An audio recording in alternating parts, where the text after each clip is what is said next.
Hello, I'm Katie Harrison and this is Stepmum Space, the judgment-free zone where we'll talk candidly about the fairy tales and scary tales of stepmum life.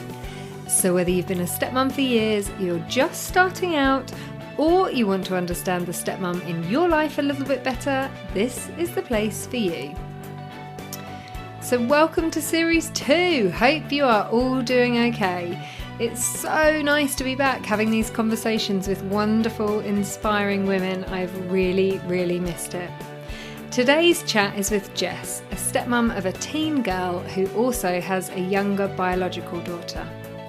Jess's story has plenty of themes in it, which I know lots of us experience.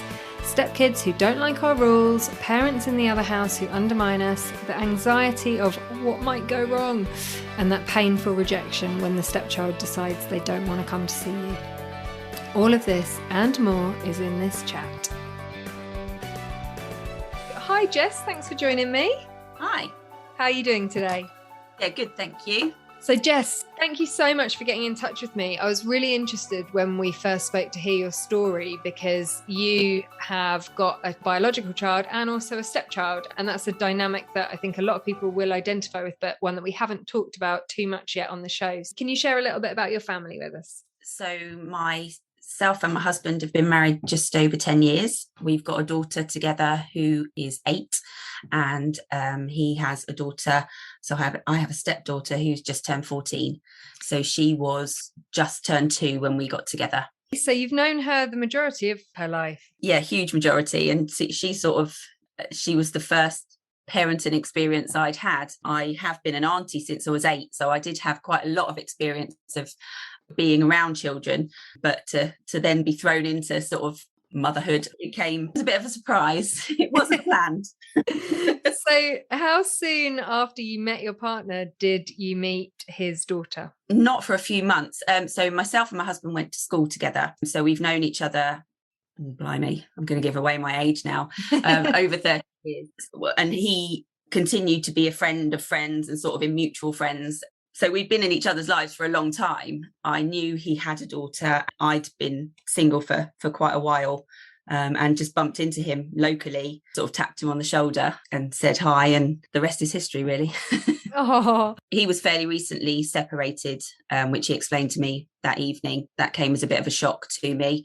So when you met him and you sort of reconnected following his separation, you knew he had a child. How did you feel about starting a relationship with someone who was a dad? At that point, I didn't really see that it was going to go to that, but we stayed in touch, and it then transpired. It did turn into something more. It did make me wary. I come from a separated family, and I'm one of 5. There's five siblings, and all 4 of my siblings are separated from their original partners. Wow. So I've seen the dynamic of good step families and good relationships going forward, and I've also seen really, really bad.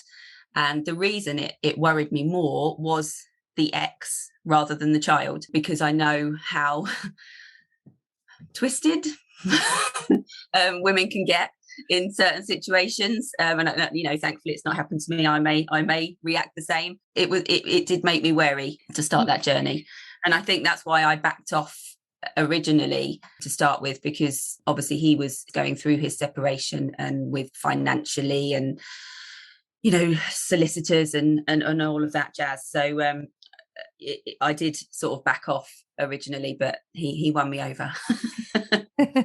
Yeah, I mean, it's a lot, isn't it, for somebody who does or doesn't have children, but it's a lot for somebody to get into, particularly when the separation is still fairly recent. Yeah. Going forward from that, I think a lot of the initial, I want to say, hatred or jealousy or however she viewed me was because she thought that I was part of that, and I explicitly was not.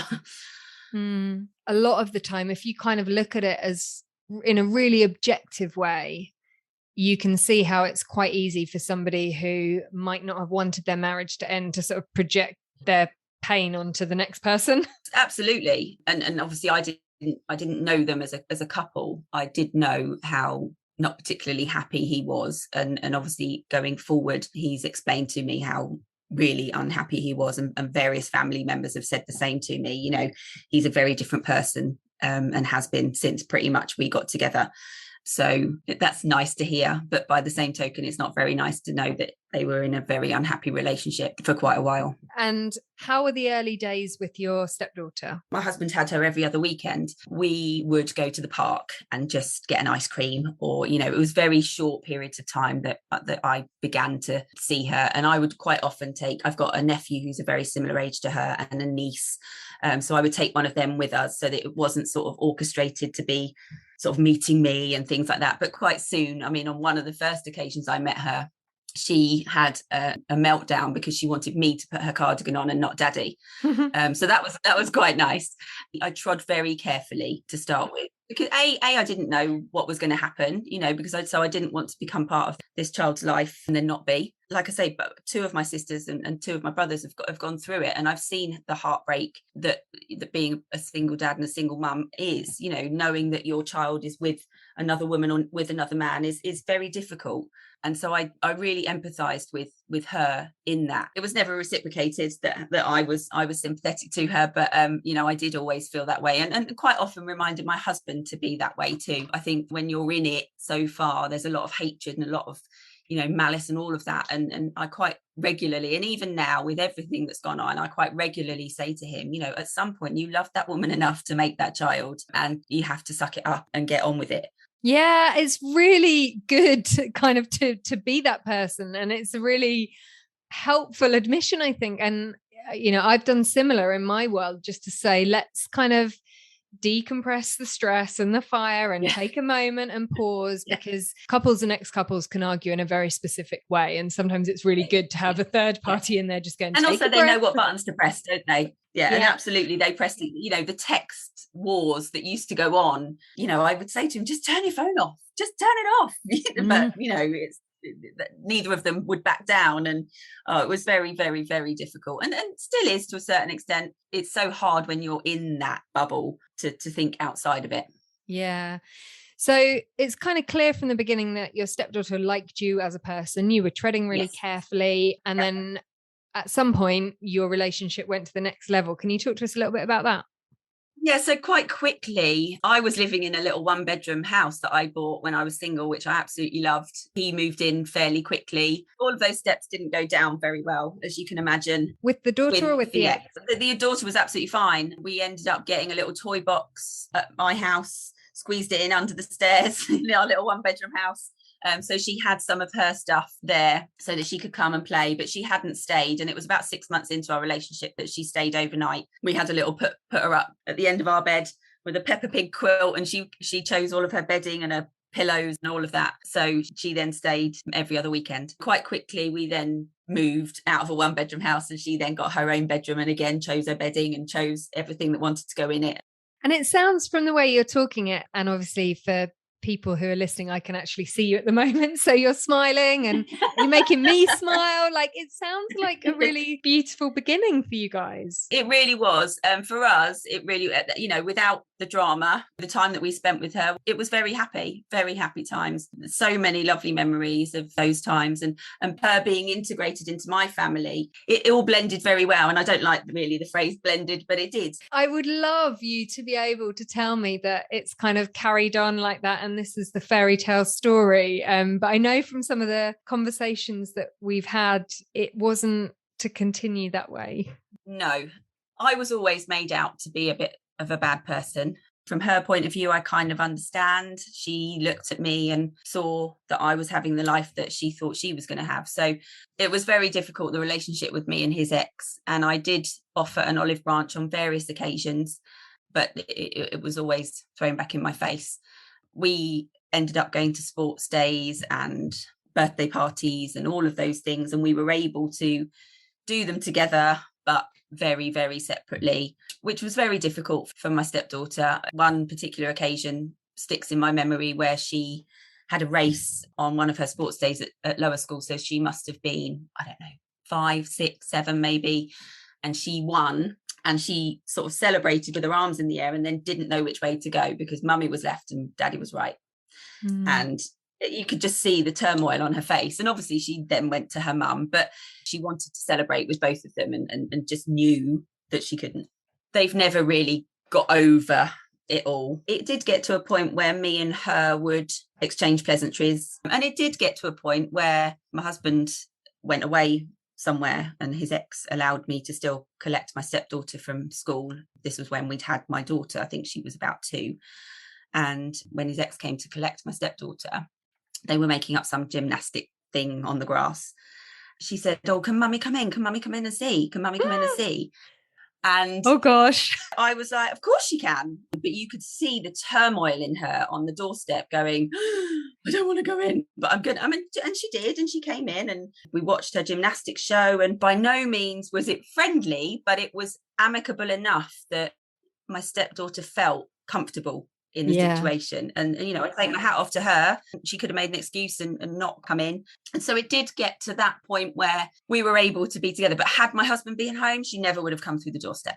And I was thinking when you were telling that story, it says a lot actually that she said, "Oh, mummy, can you come and watch it?" Because she obviously at that point felt that that was an acceptable ask. Yeah, absolutely. So how old was your stepdaughter when your biological daughter came along? She was nearly 6. And how did that all pan out? Things between me and the ex were okay, you know, by no means friendly, but we were okay. Whilst I was pregnant, I had various issues and had to be admitted into hospital. And she would text to say, my stepdaughter sends her love and hope you're okay. And she made a card for me and all of those things. So at that point, when I was pregnant and when I had my daughter, it was okay. We made sure that my stepdaughter was the first person to meet our daughter. And that was really important to me, that nobody met our baby until she had. It put my mother-in-law out a little bit, I think. But yeah, it was really important to me that she didn't feel pushed out. Ultimately, this little baby is now going to be with her daddy full time. And that really, really played on my mind, that she would feel second best. And at no point did I want her to feel like that. And was she close with her dad? Yeah, really close. And I was always very conscious of him having time with just her as well. It's very easy, I think, with a girl for him to sort of not push her aside, but for me to just sort of take over. I was very conscious that they had to do stuff. So he would take her for dinner by himself, or he would pick her up from school and go somewhere with her, the cinema or something, just the two of them. How did the dynamics in your family change when your daughter came along? She just sort of fitted in and always has sort of just fitted in, my daughter. And obviously when she was little, it was just, okay, my sister, she didn't really understand that she went and she came again and she went and she came again.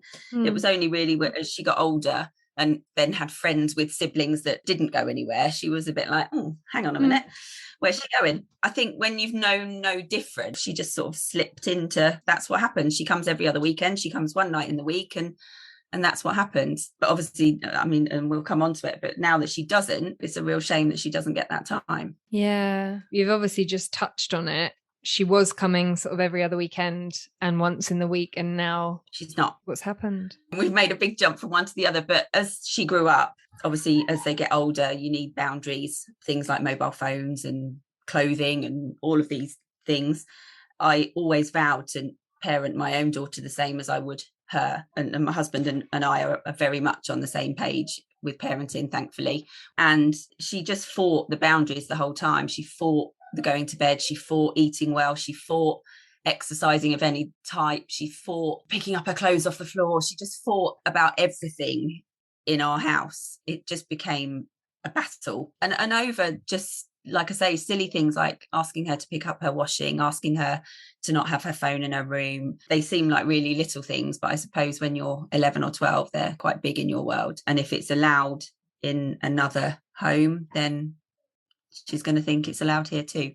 11 and 12 is still young. I mean, you're still learning so much about the world. And I think especially mobile phones, God, they can be dangerous for children that age. Yeah. And I'm very hot on all of that. I don't let my daughter have any of the Snapchat or TikTok or any of that jazz. And I mean, she's aware of it. Both my husband and me are on the same page with that as well, that it just, the world's not a very nice place. And so if you can shield them from that for as long as possible, then that's what we're going to do. You know, that's how I see a parent's role. There's a reason that there are age limits on them, and I'm going to stick to them.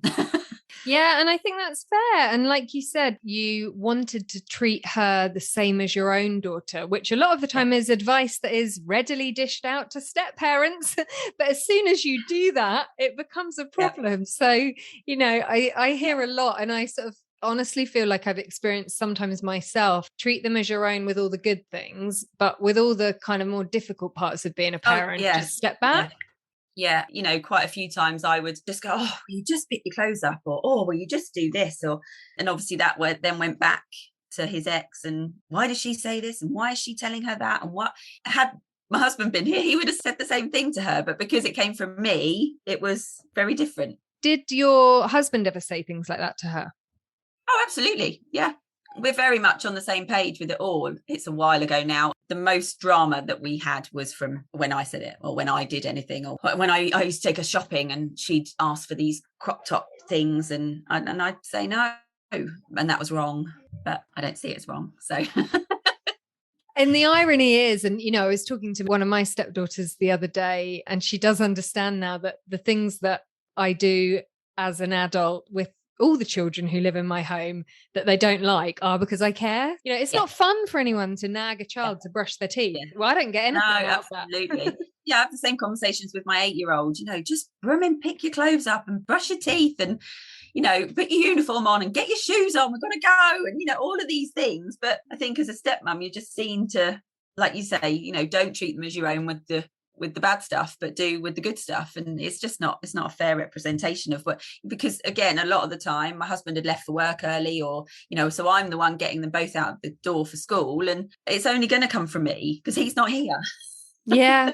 And also for your own daughter's point of view, it's not really fair on her to see her sister getting sort of special treatment because she's not Absolutely there all not. the time. No, I was very aware of whatever I say to her, I will say to the other one. It's really hard because I wanted her to feel part of the family, and I want, and with that comes the bad and the good, doesn't it? It's not all good. And really difficult if you've got different rules in another home, but also a parent who isn't saying, okay, well, that's how Daddy and Jess want to do things in their house. And when you're in their Yeah. house, if you've got somebody kind of actively undermining that, it makes it really difficult for your stepdaughter in a way. Yeah, and very confusing. Although saying that, we actually spoke to somebody at her school. She must have been about 8 or 9 when we spoke to them, and they said that if they've always known that that's the way, they absolutely can do that. They can segment their brain to to work that way, but it has to be supported, and if it's not supported, they're just going to get confused, and at no point was it ever supported. My stepdaughter was 2 when we got together. She was co-sleeping at her mum's house, so when she came to our house, she thought that was the norm, but obviously there was already 2 people in our bed so there wasn't going to be another one. So that was a bit of a battle, but she did, it took, I don't know, 2 or 3 nights, and then she loved her new bed. And it's your house. Yeah. I really firmly believe that the grown-ups in the house are very, very entitled to set the kind of rules and expectations within that home. Yeah. And how did you feel when you were sort of getting called out via text message for all these things that you had done? Did your partner respond on your behalf? Did it affect you? Yeah, he absolutely did. And at every point along the way, even if there has been silly things that he's not perhaps agreed with, that would never be portrayed to my stepdaughter. We would talk about it afterwards, but I really can't remember anything being that way. But he's always been supportive. We parent in a very similar fashion. That really, really helped. Yeah, he's always supported me, really, because what I was saying was what he would have said anyway. It was just unfortunate that I said it and he didn't. Yeah, and I wonder whether sometimes the dads don't necessarily want to be the first ones to say it because they carry around all that guilt and they want their children to be so happy all the time when they're there. Yeah. And he's the same with our biological daughter. Nobody wants to be the bad guy, but unfortunately, when you're a parent, you can't be their friend, can you? It'd be lovely if we all could be, but you have to be a parent first and foremost. Yeah, interesting you bring that up about, you have to be a parent, you can't be a friend. I'm interested to know whether at your stepdaughter's mother's house, she had a different type of parenting. Very much so. My husband's ex was by herself for a long time, didn't have a new partner, and she was her absolute world and everything revolves around her. She never wanted to be the bad guy. She never wanted to put rules into place. She would never take her phone off her. She would never discipline her in the same way that we would. She never wanted to be the bad guy. And so it ends up that my husband is, which isn't fair. And then I guess when you're a sort of 11, 12-year-old girl and you've got one parent saying, oh, have your phone whenever you want, go on social media whenever you want, and another house saying, no, you can't do that, it's pretty simple to work out where the child's going to want to be. Yeah. And that's the point that we got to. She was 11, nearly 12. She just said to her mum one day, I don't want to go anymore. And her mum said, okay. And she hasn't stayed overnight since. Wow. It had been brewing for a little while, I don't like the rules at Daddy's, and I don't like this and I don't like that. But it wasn't ever allowed to mean that she wasn't coming.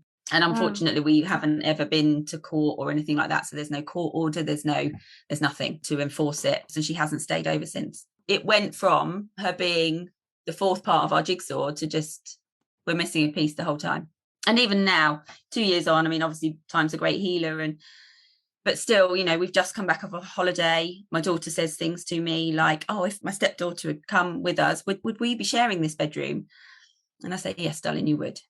But she hasn't come. She was invited to come. And it's still, she's got her own bedroom at our house. It's recently been decorated. We messaged her to ask her what wallpaper and stuff she wanted. So she still wants a bedroom at our house, which is a good sign, but she's never slept in it. I can hear how painful that is for you. It is. And it's, and if it's this painful for me, I can't begin to imagine how my husband, he's really struggled with it and is still daily struggling with it. When you talked about how things were before she decided that she didn't want to come, and there was conflict and there was difficulty, during that time, did you find that hard to live with?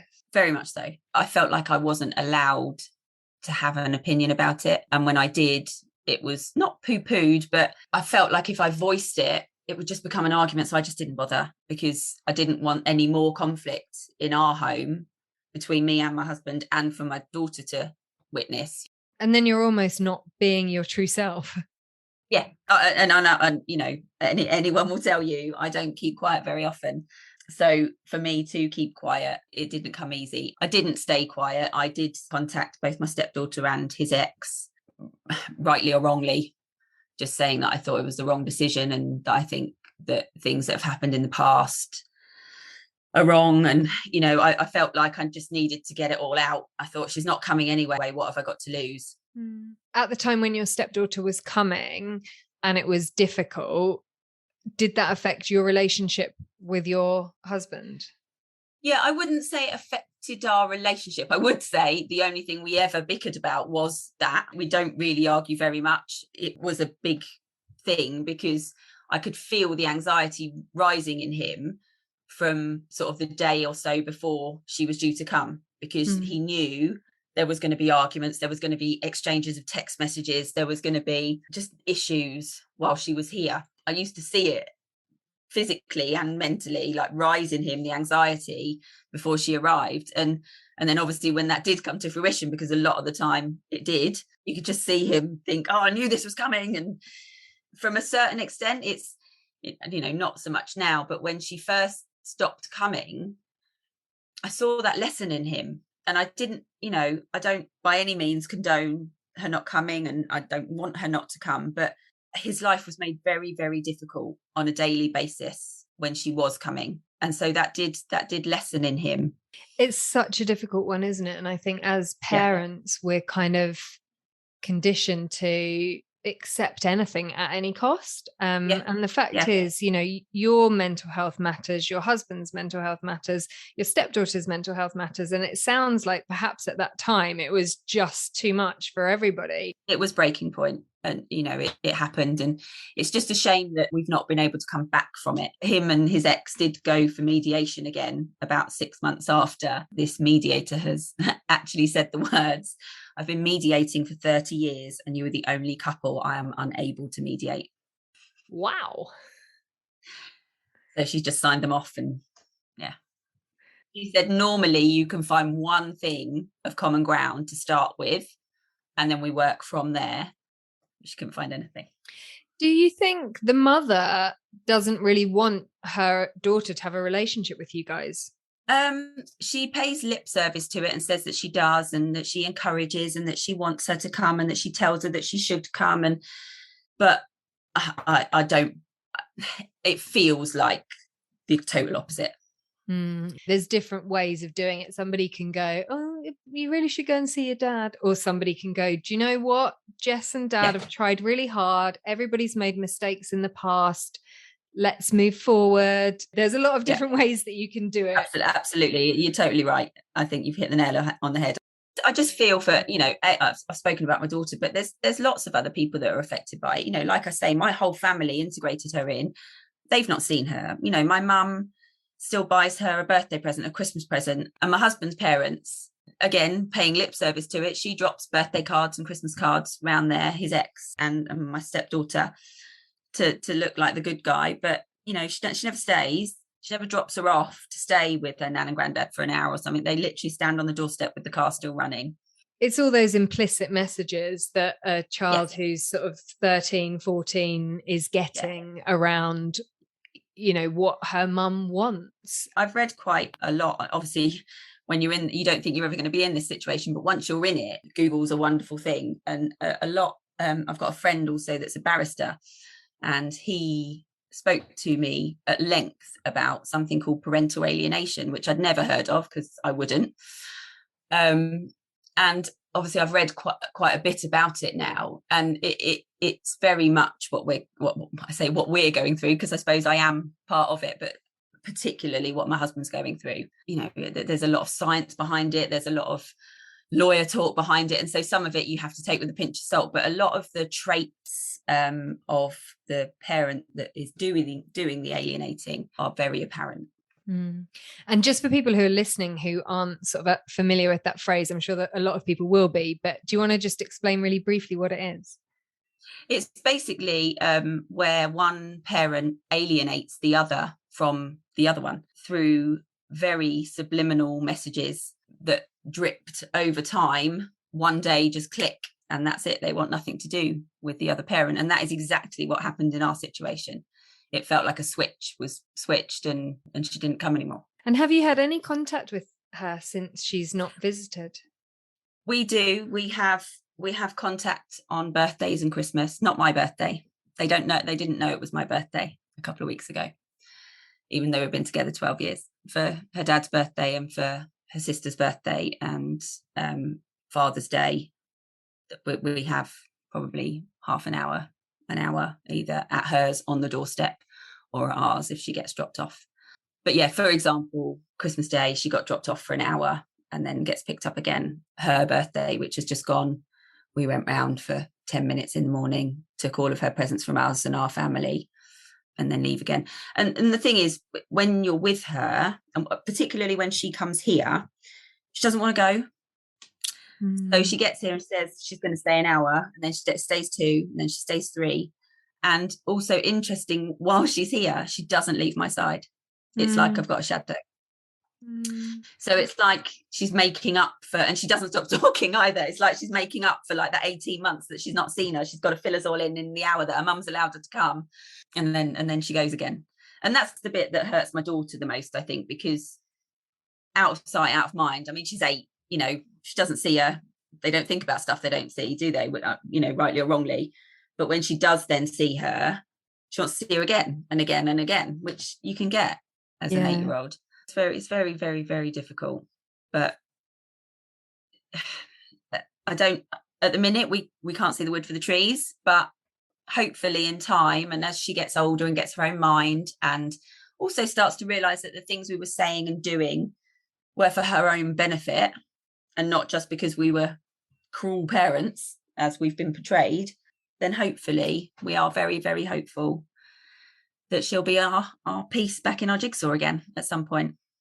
Yeah, I hope so too. And, I think something I was talking to a lady about the other day was how I think when you're a stepmom to a young child and things do become really difficult, and in some cases you don't see them for a while, it can feel like the complete end of the world. I can hear from talking to you that even though it was really, really difficult and really stressful when you were in it and you wanted out of the stressful situation, you didn't want out of seeing your stepdaughter. You just wanted to be able to be, not. you just wanted to be like a normal family. Just wanted to co-parent. I say my husband just wanted to co-parent. And like you say, just with things, just a really simple phrase would have been, what happens in daddy's house happens in daddy's house. I can't control that. The same as we can't control what happens in our mum's house. Just that message being put across to her, I think would have not solved everything by any means, but it definitely would have helped. But playing one off against the other, it's heartbreaking. Yeah. It's very, very difficult. I can only hope that, parenting is the long game. It's not until they're 18. And maybe by keeping those lines of communication open through birthdays and Christmas and, text messages here and there, hopefully. Yeah, which is exactly what we're doing. Things like, Mother's Day just gone. I've always, because she was 2 when we got together, I make sure I buy a Mother's Day present for her to give to her mum. And I've always done that for birthday, Christmas and Mother's Day. My husband tells me that I'm a wally for doing it, for want of a better different word that he uses.